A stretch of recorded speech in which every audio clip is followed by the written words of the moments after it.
Today, I think, is a remarkable opportunity to look at some of the types of Christ that you see in the Bible represented in the life of David. And the message is dealing with Nabal and Abigail. Nabal and Abigail. And there's some wonderful things that we can learn here about the Lord. So if you go with me to 1 Samuel chapter 25, it says, Samuel died, and the Israelites gathered together and lamented him and buried him in his home at Ramah.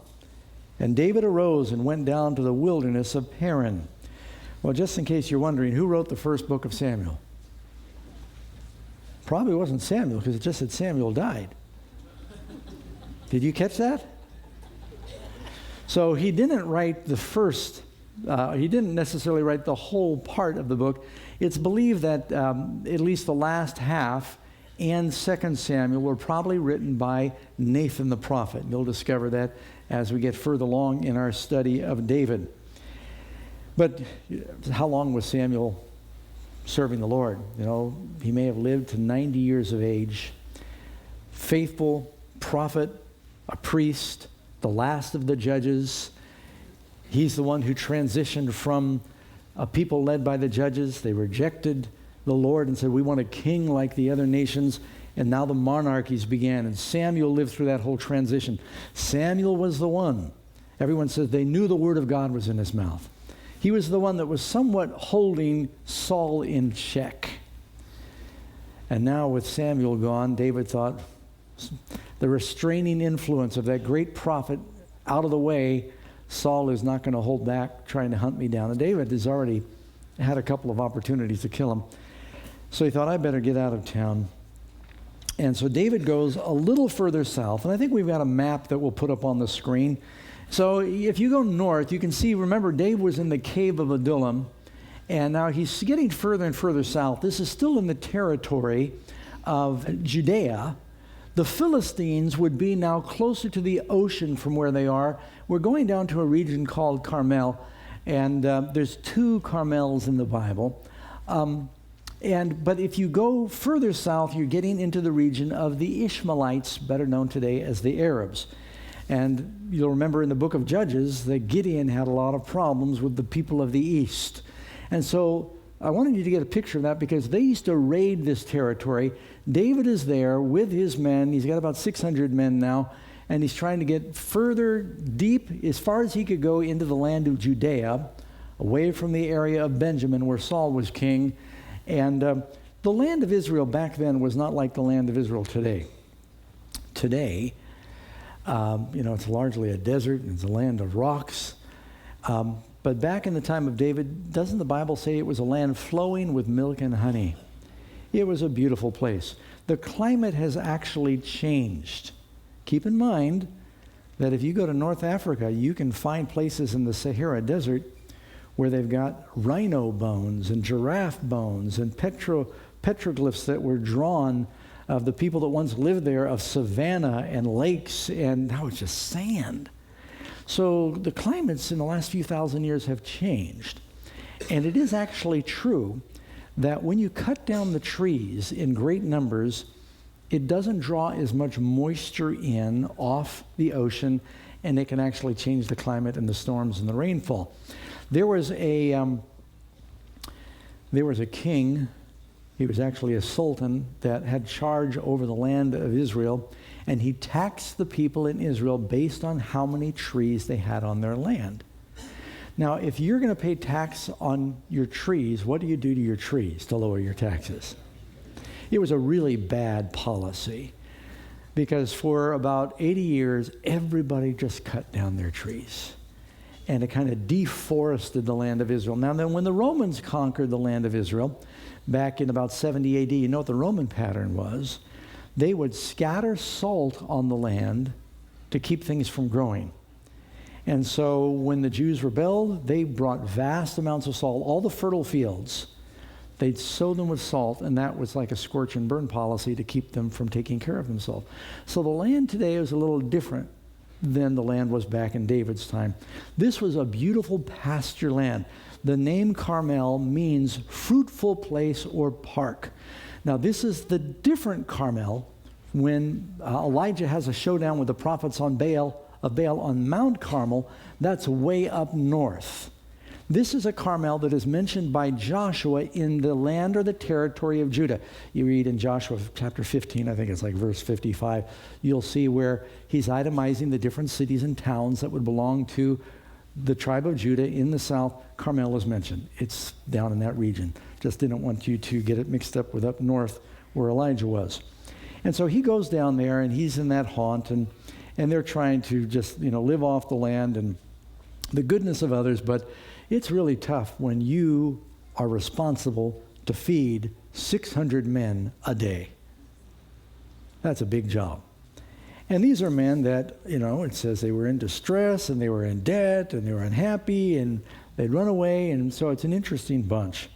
So David's got that full-time job. Now, so with that background, listen to what happens here in this story. So David goes south to the land of the wilderness of Paran, and there was a man in Maon whose business was in Carmel. They're right beside each other. Carmel is more of the fields. Maon was like the town. And the man was very rich. He had 3,000 sheep and 1,000 goats. Sounds like Abraham. And he was shearing his sheep in Carmel. That usually happened in June when it started to dry out and the sheep were getting hot from too much wool. Now, the Romans used to pluck the wool from the sheep, but the Jews would actually shear it. And it was also a time where they would slaughter, and it was a feast, and there were sacrifices. And the man's name was Nabal. And the name of his wife was Abigail. And this is unusual because they almost never mention the name of the wife unless she factors into the story somehow.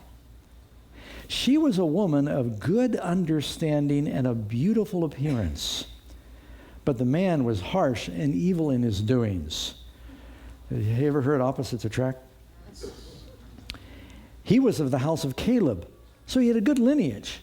Caleb was a great man. The word Caleb means bold, but the word Nabal means fool. Abigail means praise of the father. You kind of knew Abba means papa or father, and Gail means the praise or the exaltation of the father, the rejoicing of the father. So David heard that they were doing the sheep shearing, and this was a time of generosity, of festivities, and he's in the wilderness, that Nabal was shearing his sheep. David sent 10 young men, and David said to the young men, go up to Carmel, go to Nabal, and greet him in my name. And so he sends a delegation in his name. Before we go any farther, this is a unique story that tells us something about the plan of salvation. There are some stories that just really, you see the plan of salvation in here.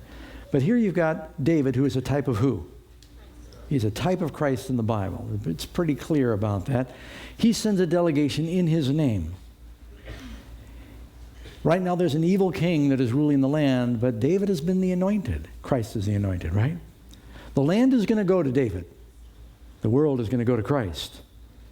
But in advance of his being in control of the land, he said, I could use an offering right now for my men.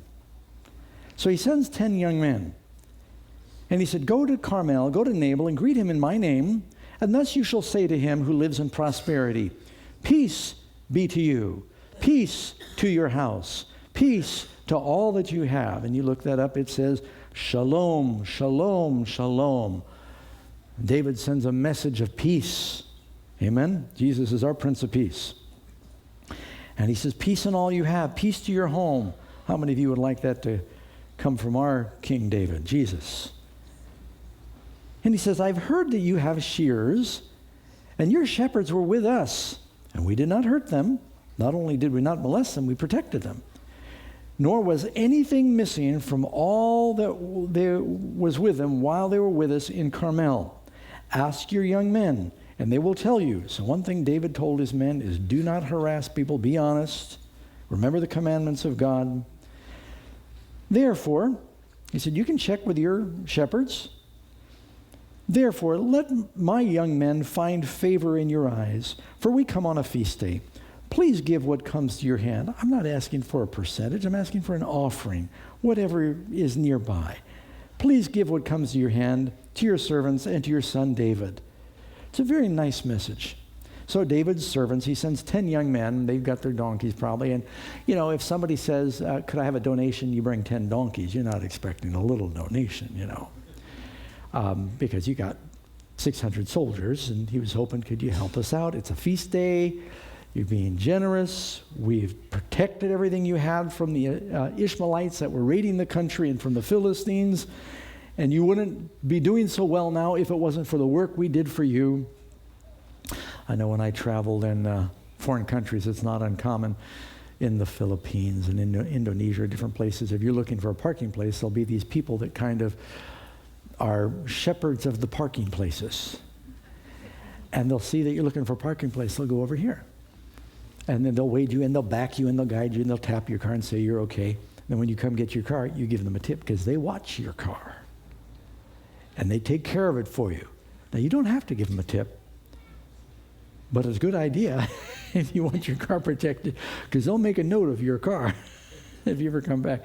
And so it's just customary. How many of you have seen this? You go to this, and you say, oh, thank you very much for keeping an eye on things. They appreciate it, and it's an opportunity for you as a Christian to do good to somebody. And so he said, look, we've taken care of your stuff. And so Nabal listens, and he's scowling. He's a covetous man. And they spoke to him, just what David gives him a message. They are heralds, messengers for David. Nabal answered David's servants, and he says, listen to this harsh answer. Who is David? And who is the son of Jesse? Now, did he know who David was? The very fact that he says, who is the son of Jesse? The messengers didn't mention Jesse. He knew David was the son of Jesse. Anyone as wealthy and connected as Nabal, they all knew what was going on with Saul and David, and that there was this contest about who was going to be the next king. But his answer is like the answer of Pharaoh when Moses said, let my people go. Pharaoh says, who is the Lord? You know what that means? I don't believe in the Lord. He's saying, I don't recognize you. And then he goes further. I mean, he could have said, it's a little tight. Don't have enough for just my servants. If he had said that, it would have been okay. But he reviles, he rebukes. And then he goes on and says, there are many servants nowadays who break away each one from his master. There are a lot of runaway slaves these days. David used to be Saul's servant. What happened? You're a runaway. And all those guys who were following you, they were in debt, couldn't pay their servants, ran away. Runaway slave. You want me to feed a bunch of runaway slaves? I got to feed my slaves that stay with me. I mean, it's really insulting. It's degrading what he's saying. I just want you to understand that in the terms of the day, it was pretty low. And he says, shall I take, he says, shall I take my bread, my water, then my meat? See, they also have sacrifices that I've killed for my shears and give it to men, but I don't know where they've come from. He says, I 3 times and my 4 times. This is a selfish dude. It makes me think about that passage where the devil says, I will exalt my throne above. I will be king. I will be like the Most High. I. So Nabal is my. Very selfish. So David's young men, when they heard that, they turned on their heels. You ever heard that expression before? This is where it comes from. Any of you ever in the military? And the military is very efficient. And so if you're going to change directions in the military, you do about face. And you put your toe down there. You go like that. I sort of remember. It's not near as good as it used to be. But 5 years old, I was in military school. Turning on your heels. It doesn't mean you go, well, or we'll see you later. It means you go, I'm out of here. And you leave right away. They were insulted. They snapped around and they said, whoa. They didn't even try to reason with him. They could have said, well, now can we talk to you about that? And we, check with your... They said, wow, that answer is so abrupt and so rude. There is no reasoning with this guy. He has totally rejected our kind request for a donation. That's all they're asking for. His young men turned on their heels, and the other servants are watching, because when these 10 guys come marching into a camp of a man who's got 3,000 sheep, 1,000 goats, it's 4,000. He's got a lot of shepherds, a lot of shears, a lot of servants. They see this delegation come in. People were listening. The steward was probably standing there listening, which is a good thing. They turned on their heels, and the expression on their face was one of indignation and outrage. And on the way back to David, they were not happy. They were hungry too. Then they come back, and David's men turned on the heels. They came and told all these words. And David said to his men, every man gird on his sword. So every man girded on his sword. Now wait a second, this is not the same David. You notice we've been reading a lot about David. David hasn't lost his temper. Only time David got mad is at Goliath up until now. Isn't that right? Now something's come over David. Last week we talked about vengeance and mercy. Saul was completely obsessed with vengeance, David with mercy. But now David is saying, I'm going to avenge myself. That's no way to talk to anybody. And he wasn't only going to go after Nabal, he was going to go after everybody in his house. And he says, gird on your sword. 400 men went with David. 200 stayed with the supplies. 400 was probably more than enough to dispatch Nabal's household. And one of the young men told Abigail, maybe one of the servants or the stewards of Nabal who had heard this whole exchange, while his servants go back, one of the servants of Nabal goes to Abigail. He says, I can reason with her, saying, look, David sent messengers from the wilderness to greet our master, and he reviled them. But the men were very good to us. Now remember, who does David represent? Christ. And his men, his servants, his angels. Very good to us. Nor did we miss anything as long as we accompanied them when we were with them in the fields. And notice this, they were a wall to us by night and day, all the time we were with them keeping the sheep. You remember when Jesus appears, shepherds are keeping their sheep. And it tells us here that his men, it says, like, were a wall to him. You can read in 1 Samuel 25:16. It says, they were a wall to us by night and day. Do you know, if you read in Psalms 34:7, the angel of the Lord encamps all around those who fear him and delivers them. Does the Lord give us walls to protect and bless? What was Satan's accusation against God regarding Job? You've set a wall about him. That's what the hedge means. You protect him, and you're protecting all that he has. David was a wall around Nabal and Abigail and their household, protecting everything. But did they appreciate, did Nabal appreciate the blessings of David? And when the time came to show that appreciation, he sent them away empty. We would never do that. You see where I'm going with this?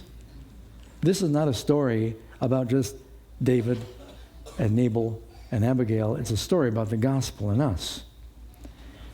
And he gives a harsh answer. He says, who is the Lord? You know, it's interesting. The Bible says the fool has said in his heart, there is no God. And you know what the word Nabal means? I told you, remember? Fool. Who is David?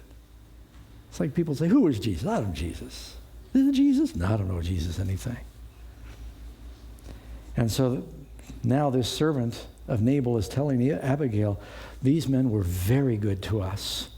They didn't harass us. Nothing was ever missing from the tent. We slept well at night. They protected us from the Amalekites and the Ishmaelites and the Philistines, and you wouldn't have had all this blessing if it wasn't for those men. You remember what happened with Keilah? The Philistines were raiding the people, and David came and delivered them. They're saying, he's delivered us. And so they're giving this message.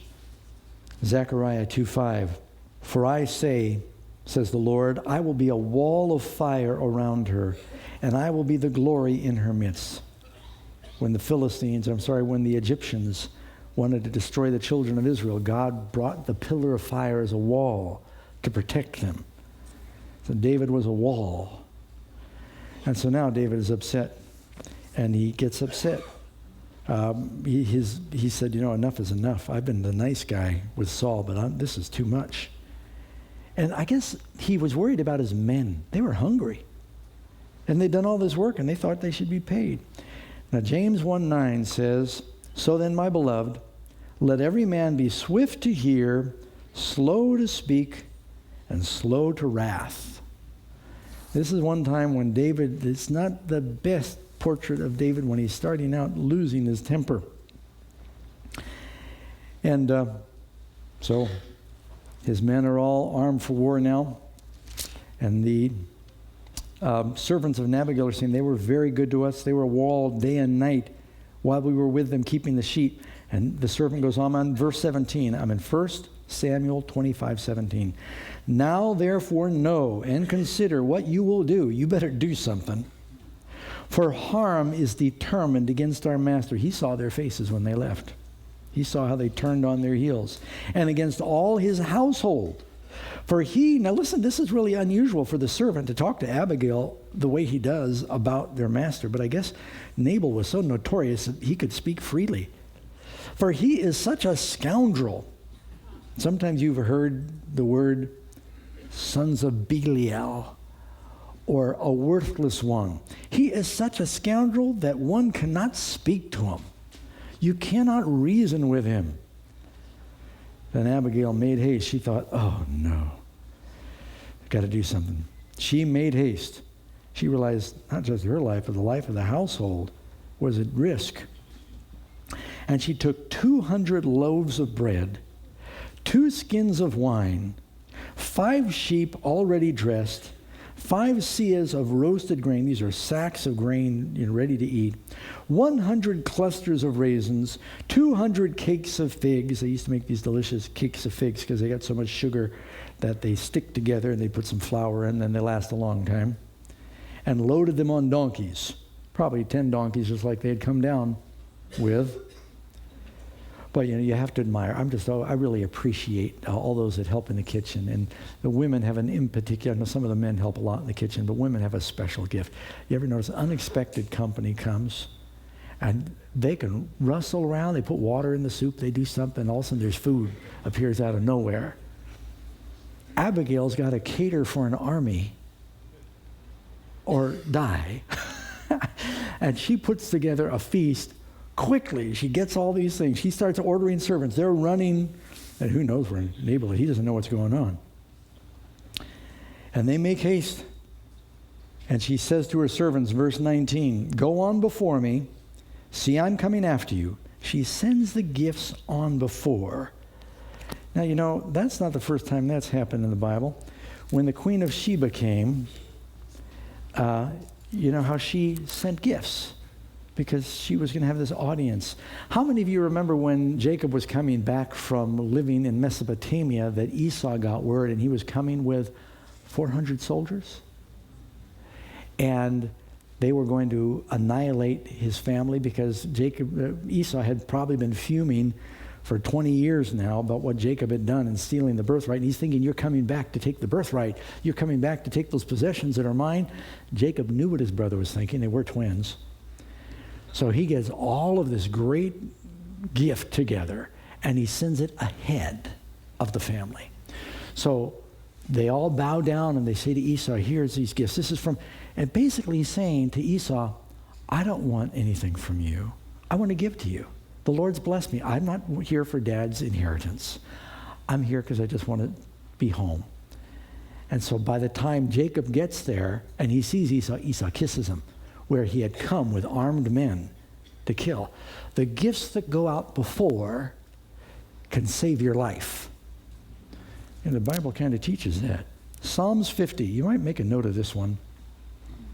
Psalms 50. Our God shall come and not keep silent. A fire will devour before him. It will be very tempestuous all around him. He will call to the heavens from above and to the earth that he may judge his people. Gather my saints together to me. It's talking about when we're caught up to meet the Lord in the air. Those who have made a covenant with me by sacrifice. Now, are we saved by our gifts? Or do our gifts show we believe in the covenant that we've made? But people who say, Lord, Lord, and send him away empty, you wonder, do they really believe that he's the Lord? The giving of an individual is a really interesting indicator of where they are spiritually. Didn't the Bible say, wherever a man's heart is, that's where his treasure is? Proverbs 18:16, a man's gift makes room for him and brings him before great men. And the gift goes out of him. So here, Abigail is saying, have all these gifts come out again. We're hoping we can appease his wrath before we ever get there. You go before me with the gifts.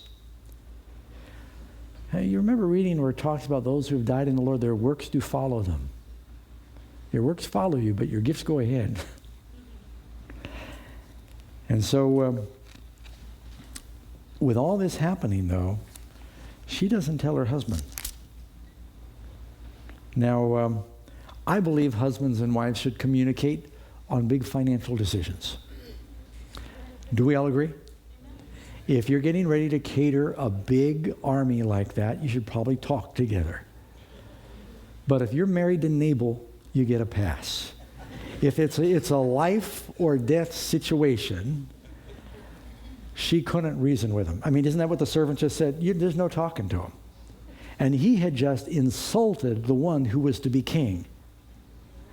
And that was a really bad move. And so she needed to take a preemptive action. How many of you remember the story that it actually comes up later in the episodes of David, that Joab, the general, surrounds a city because a rebel, someone who's trying to start a rebellion in Israel named, was it Sheba? He was hiding out in this city, and Joab and the soldiers of Israel, they all surrounded the city, and they were going to kill everybody in the city. And a woman goes up on the wall of the city and says, "Where's Joab?" And Joab says, "Here I am." She says, "I want to talk to you. Come here." They're having this conversation from the wall. And she said, "I'm a mother in Israel. You're getting ready to kill us all for this one rebel."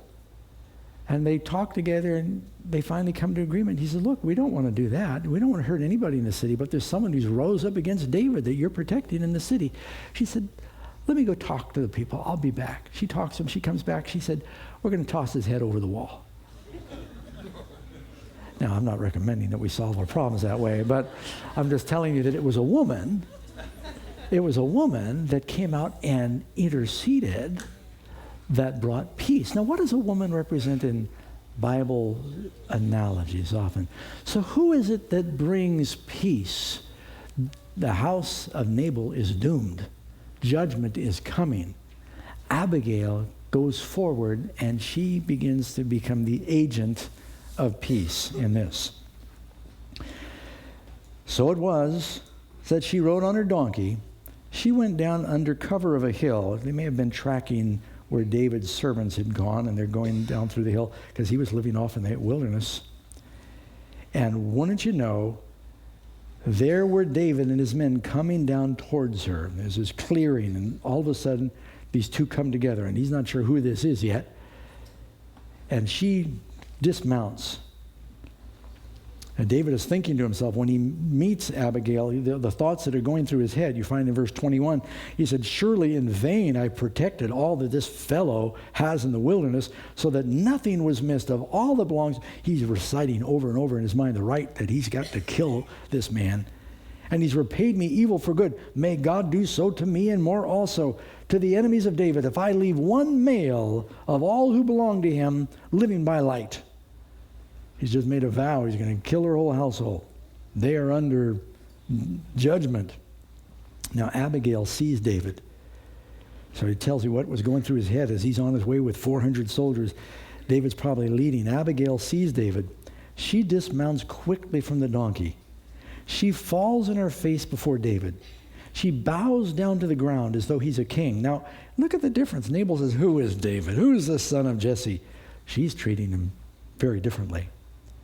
So she fell at his feet, and she says, "On me, my Lord, on me let this iniquity be. And please let your maidservant speak in your ears and hear the words of your maidservant." Well, should she suffer for Nabal? She didn't do it. Nabal did it. But here she is saying, "I want to be the substitute. You blame me." Now, isn't that kind of what Jesus does for us? He says, "I'll take it." Was she guilty? No, but she's willing to take the guilt of her husband. Speak in the ears, and let me say a few words. Please, she didn't wait for permission. She keeps going. Verse 25.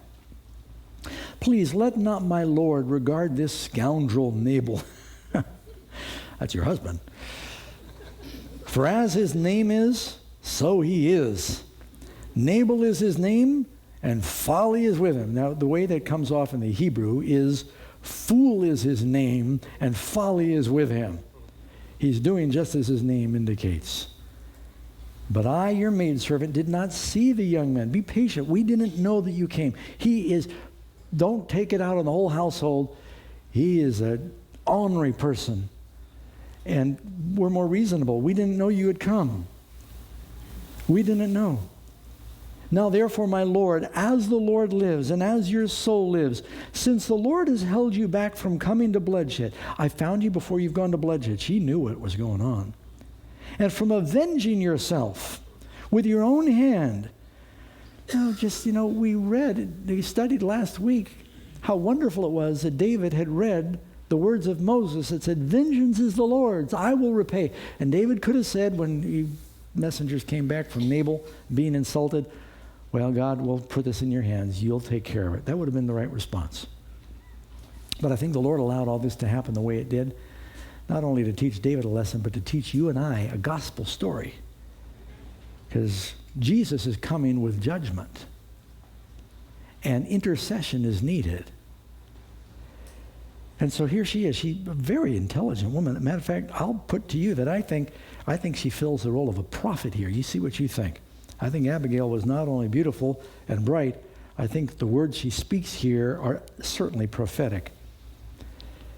And now, this present which your maidservant has brought to my Lord, I'm in verse 27, let it be given to the young men that follow my Lord. She doesn't say given to you, because there's no present. You're a king. It's not even worthy of you, but the men are hungry. Let me give it to them. Please forgive. She comes asking for forgiveness and saying, let the fault be on me. Please forgive the trespass. You notice what's happening here? This is Abigail interceding. What is part of the work of the church? Well, the work of Jesus is to be an intercessor. Are we a nation of kings and priests in the church? And didn't Jesus say, as the Father sent me, so send I you? Is the Christian life one where you're just praying for yourself, or are you interceding in behalf of others too? Jesus ever lives to make intercession for us. Here she is interceding. She is what you call here a mediator. Nabal was wrong. He was vile. He was wicked. He was mean. David is now coming with judgment. There's this conflict. And she puts herself between these two men where there's going to be a bloodbath, and she stops it from happening. Kind of like Pocahontas saved John Smith. Any of you know your American history, you know what I'm talking about. And she puts herself between this conflict. But isn't that what the church is supposed to do? Isn't the world lost under sin? Isn't Jesus, the Son of David, coming? Doesn't the Revelation talk about the wrath of the Lamb? Here you see a picture, one of the few times you see the wrath of David. And he's coming with his sword girded. And there's going to be blood. And all of a sudden she stops. She comes between, in the middle, between where David dwells and where Nabal dwells. There she is, pleading. And she said, forgive the trespass of your maidservant. It wasn't her fault, but she's taking the place. For the Lord will certainly make for my Lord an enduring house. Won't the house of Jesus endure? Because my Lord fights the battles of the Lord, and evil is not found in you throughout your days. Now, do you see, that's not just talking about David. Who is it that was sinless? No evil found in him. It's Jesus. Yet a man has risen to pursue you and to seek your life. Saul was like filling the role of the devil. David was not recognized as king. But and this is a beautiful statement. But the life of my Lord will be bound in the bundle of the living with the Lord your God, and with the lives of your enemies he will sling out as from the pocket of a sling. Now, she's picking the right metaphors for David, isn't she? As the shepherd understood, the stone gets hurled away, you never find it again. It's gone. But a shepherd used to keep his valuables wrapped up tight against his body near the bosom. And she's saying, you will be wrapped up by the bosom or the heart of the Lord. Your enemy, Saul, he is going to get slung out. Now, what she's saying is, is pretty bold because Saul was king. David was not king. She's saying, my loyalty is to you. I'm also believing that Abigail was from the tribe of Judah, maybe even a distant relative of David. A man has risen to pursue you, but he will be slung out as from the pocket of a sling. David's going, I understand that. I understand slings. And it will come to pass that when the Lord has done for my Lord according to all the good that he has spoken concerning you, and has appointed you ruler over Israel. Now, notice her faith. Does she have any doubt that David's going to be the king? No, she's got complete confidence. That this will not grieve you or be an offensive heart to my Lord, that you have shed blood without cause, that my Lord has avenged himself. But when the Lord has dealt well with my Lord, then remember your maidservant. She's basically saying, I've come today to intercede. You don't want to do this thing and avenge yourself and shed blood, because, he's not only going to kill Nabal, he says, I'm going to kill every servant, every male servant in his house. And she said, you're going to have regrets about that when you become king. God sent me to spare you having a guilty conscience over these things and to bring reconciliation, to reason with you. And you sent men for gifts, here are the gifts. If this is not enough, there'll be more. But it's interesting that she would say, did you catch it? Remember me. When you become king, she didn't say if you become king. Show mercy on me. And she said, I know you're going to be the king of the country sometime. Verse 32. Remember your maidservant, it says at the end of verse 31. Then David said to Abigail, finally David speaks, everything else is Abigail, wonderful section she speaks there. And then David said to Abigail, blessed is the Lord God of Israel, who sent you this day to meet me. And blessed is your advice, and blessed are you, because you have kept me this day from coming to bloodshed.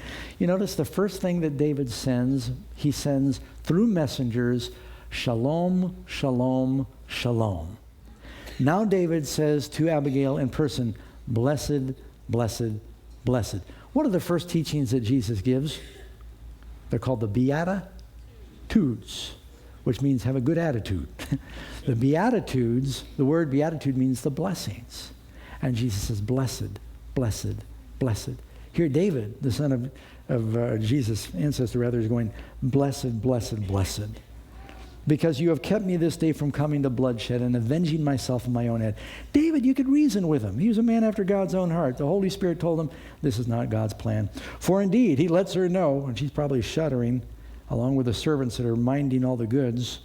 For indeed, as the Lord God of Israel lives, who had kept me back from hurting you, unless you had hurried and come to me, you had to hurry, and come to me to meet me, surely by morning light no males would have been left to Nabal.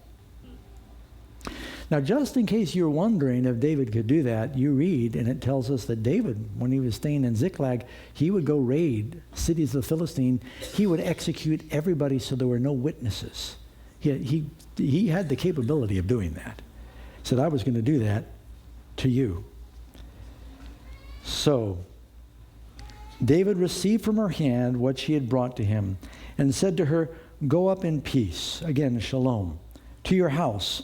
See, I have heeded your voice and respected your person. He says, okay, you have succeeded. Unless you had made haste, they would have been doomed. Now, just want to pause here and think about this. How do we relate to this today? What does this say to us? I think there's some very important lessons. You notice that we started out with a parable about a rich fool. And when God blessed, instead of thinking, God's blessed me so that I can share, he says, God's blessed me so I can hoard. They got programs now about hoarders. People that, some of them it's just a real sickness. A lot of us have a mild case of hoarding. You just look in your closet, in your garage. Karen and I thought we were doing okay until we moved, and then you thought, well, I've been keeping this for 20 years. Never used it. But God doesn't bless us so that we can hoard. God blesses us so that we can be a blessing to others. And he blessed this rich man. And instead of him thinking, oh, I can give more, he thinks, I can hoard more.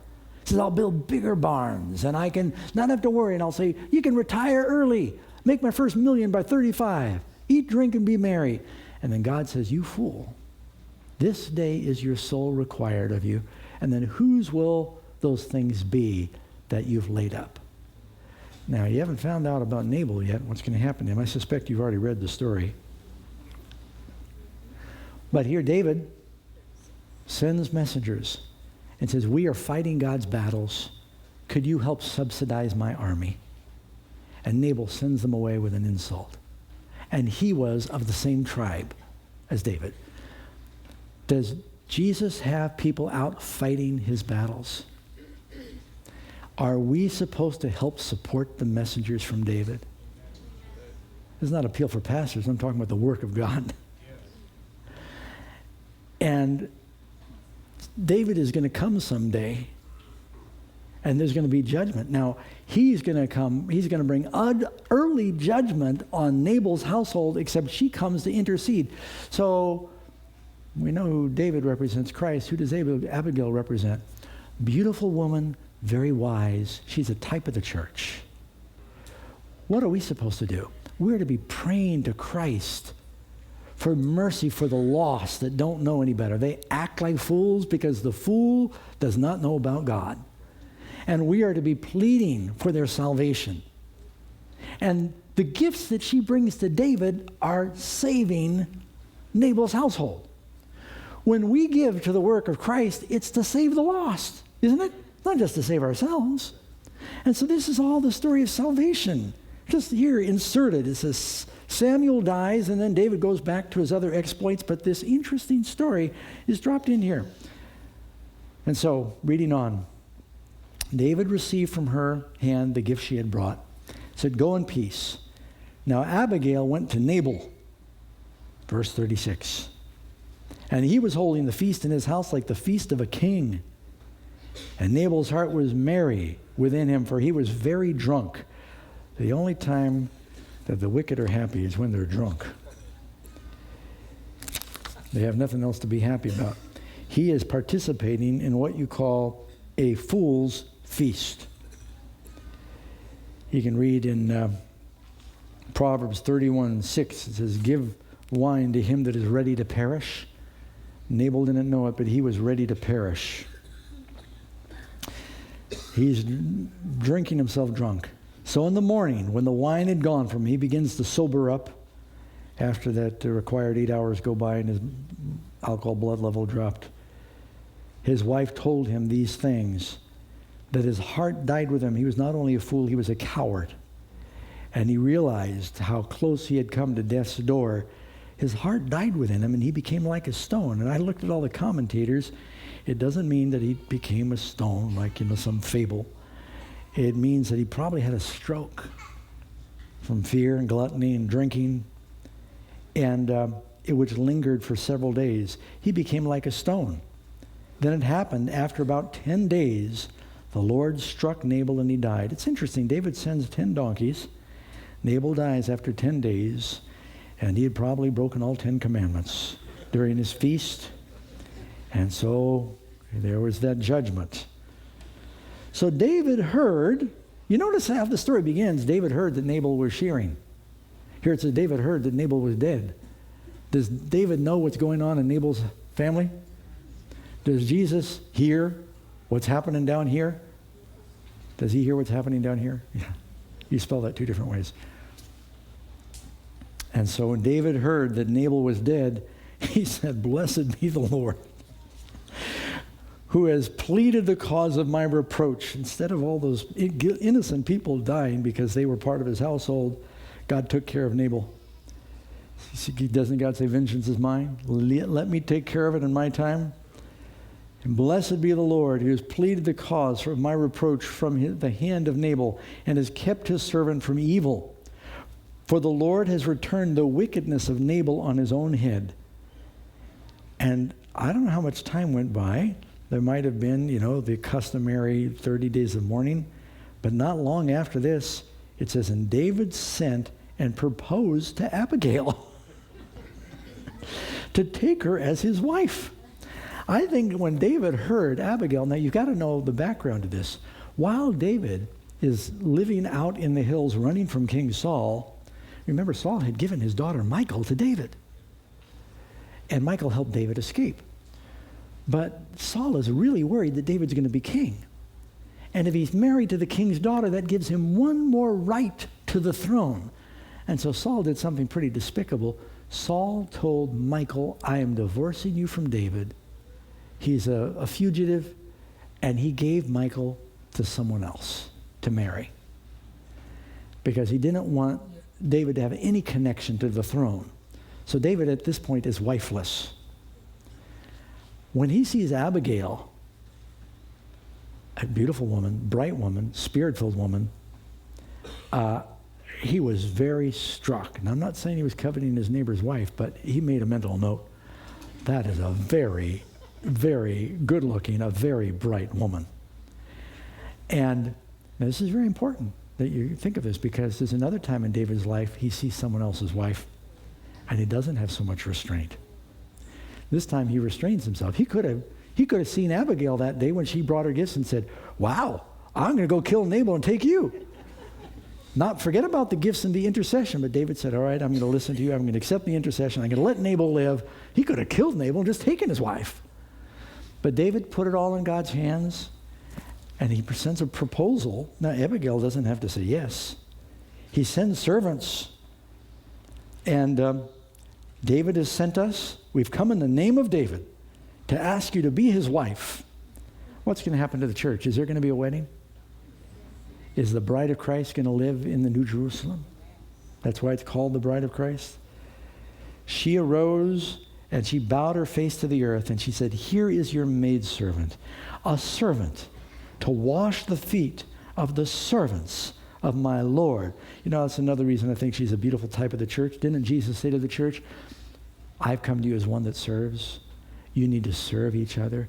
She says, I have come, I'm willing to wash it. She is a very wealthy woman.